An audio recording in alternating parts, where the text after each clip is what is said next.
Gabriela Newman, where we come to you every day with the week news, week weather, and week time every day at 5. Now to the not-so-weak news. Today we'll be talking to you about women during the World II. And how opportunity and hardships affected different groups of American women. This war had a very dramatic impact on women, especially the sudden large appearance of women in uniform.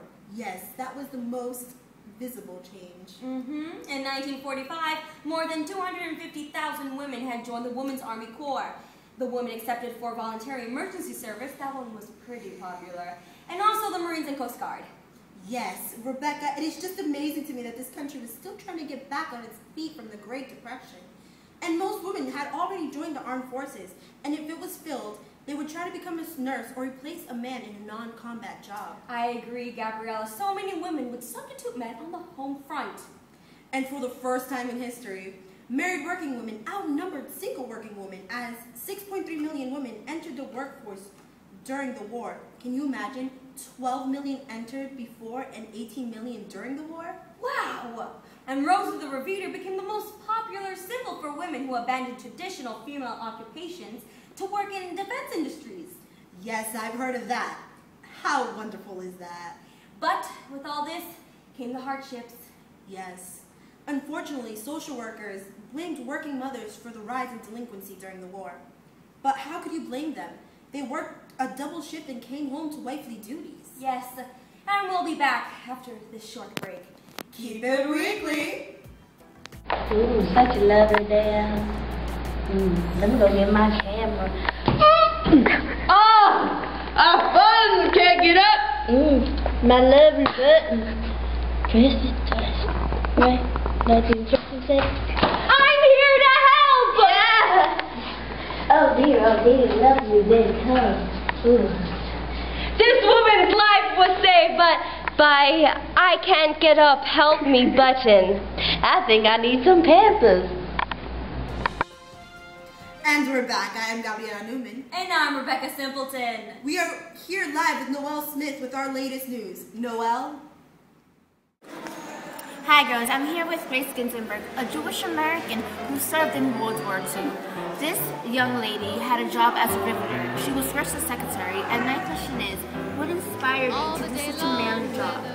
Well, the person that inspired me to join in the World War II was Rosie the Riveter, because her song, she dedicated a song to those women who needed courage, and it gave me a lot of courage and self-esteem to join the war. Well, thank you guys. This is Noelle Smith signing off. Week News.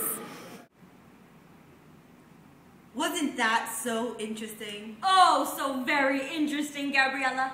Grace knew that she was going to risk her life. She just wanted to help her people. Grace is one of those very inspiring women. Agreed. Now moving on. We have Elizabeth Adams on the air with us. Elizabeth? Hi Rebecca, hi Gabriella. I'm about to meet a Japanese American GI. Here she is, Tammy Chow. When did you first decide to become a GI? Well, after hearing about the Nazis in Europe and Japan's surprise attack in China, I knew that my family and I were going to be affected. And once the news got out about the bombing of Pearl Harbor, I knew I had to do something. Did you get picked on when Americans heard the terrible news? Yes, very much actually. When I came here, it was hard for me to make friends. I looked very different. I couldn't blend in like the Jews, for example. My family was really wealthy. I was 23, and when the news got out about the bombing in Pearl Harbor, I was fired by my boss and pushed away from everyone. At the age of 31, I wanted to do something, so I joined the Army, and I've been a GI ever since. Well, thank you, Tammy Chow, and back to you. Thank you so much, Tammy Chow and Elizabeth.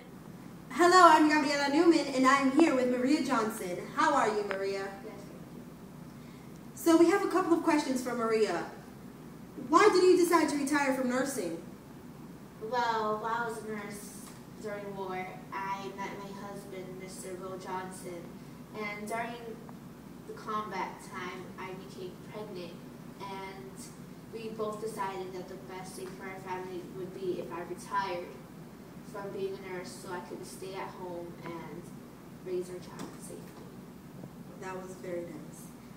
How did you make sure you kept supporting the war?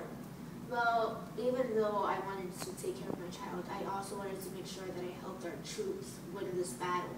So I decided that the best way to help these people is by opening an orphanage called the Blessed Souls. I realized that if I was to stay nursing and my husband remains at war, my child could be a possible orphan. So I decided what better way than to help those children who have lost their parents in war. That is very loving of you. Thank you, Miss Maria.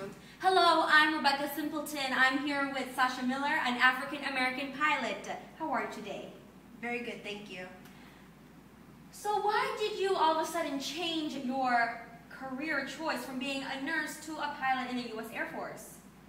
Well, as a nurse, I faced a lot of racial segregation, so that led me to decide to change my career path towards becoming a pilot.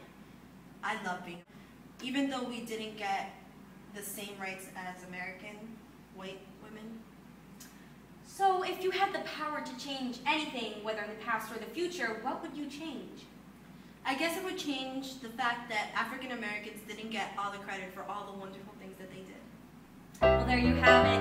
Tune in next week for our new segment for the next war.